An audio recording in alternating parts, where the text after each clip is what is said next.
Throughout art history, there has been a lack of representation when it comes to women in the field of painting. Male artists tend to be heavily documented in ways that female artists are not. This fact is evident within our own class textbook. In this video, two artworks by Flemish painter Clara Peters will be talked about in detail. Peters was one of few female artists of the early 17th century. Her name has been recorded solely because she signed a number of paintings. Scholars have not been able to trace concrete details about the painter's personal life, but one known fact is that she was native to the city of Antwerp.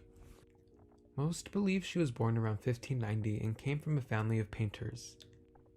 Nearly all of her paintings are still lifes, partly due to the fact that women of the time period did not have access to the study of anatomy.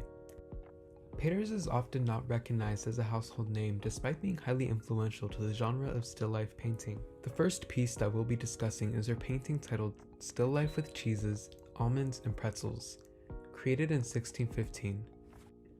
The most eye-catching element of the composition is a pewter plate containing 3 cheeses. At the front we see a ripe dark green cheese, behind it a large round half cheese, and on top of that a slightly cut piece of sheep's cheese. This pyramid of cheeses is topped off with a small bowl of butter curls. In the foreground of the stone tabletop, going from left to right, are 2 pretzels, a metallic knife, 3 almonds, and a blue and white plated dish containing dried figs, raisins, and almonds. An earthenware face jug and a partly gilt-lidded glass stand further back, and to the right are a bread roll and 2 picked raisins. Peters made sure to include a great attention to detail within the objects, such as small irregularities and damaged parts. For example, the large round cheese that has an indentation on the top and its side view, which is most viewable to us, indicate that the cheese inspector probably took a sample out of it, then stuck the rest of it back in. Peters' style of realism gives the various surfaces a photorealistic type of quality. The curls of butter on the very top plate seem as smooth as can be, and the dark green cheese has a brittle type of texture to it. The reflection of light in the transparent wine glass is superb as well.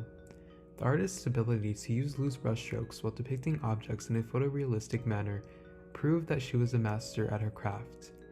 A warm, comforting atmosphere is created through the use of reddish-brown and yellow shades in the painting's palette. The blue and white plate seen at the front right provides a cool accent in contrast with the other objects. Peters was known to add personal touches in her still-life paintings, indicating that it was created by her. Many of the objects shown have made an appearance in other paintings by the Flemish artist. With a closer look, viewers can see an inscription of letters reading as Clara Peters on the beautifully decorated knife.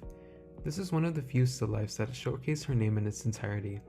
The silver handle's ornaments include figures which allude to romance and marriage. Bridal knives such as this one were usually gifted as wedding presents. Another visible personal touch is located on the metal lid of the earthenware jug.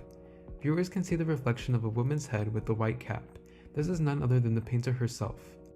Peters incorporated small self-portraits into most of her work and was one of the first artists to do so. Another artwork of hers that incorporated the phenomenon known as self-portrait reflection was titled Still Life with Flowers, Goblet, Dried Fruit, and Pretzels, created in 1611. In this piece we see a collection of luxurious-looking objects that act as the main subject and a reflection of a wealthy society. Peters chose a dark background in order to make the objects themselves stand out. Starting from left to right, we see a bouquet of flowers, a goblet which sits in front of a bowl of nuts, a cup of wine, and languorous pretzels. The artist's skill in observation is put on display here through the transition of color in the wine's liquid, which goes from a dark crimson red to a light scarlet. The fall of light on the wine glass exudes a picture-perfect type of realism. All of the objects are placed in the foreground with the intention of enroaching the viewer's space, thus adding to the sense of realism. Returning to the hidden images of the piece, the artist incorporated multiple depictions of herself within various metallic surfaces. The first one is seen on the dark metallic picture, which has some light bouncing off of it. With a closer look, we can see about 4 faint reflections of the artist, some being upside down and others upright.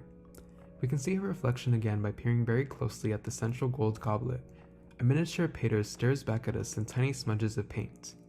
This one is admittedly a bit hard to catch on to. These 2 specific artworks were chosen to express the amount of work and dedication that Clara Peters put into her work. Her meticulously detailed and precise paintings demand patient examination from the average viewer. This type of patience is a quality that was often associated with women artists.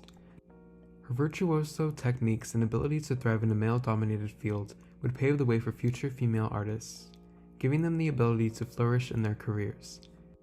In fact, many male artists went on to adopt the same techniques that painters had used beforehand. The success of her still life paintings serve as a reminder for how important the genre of art truly is.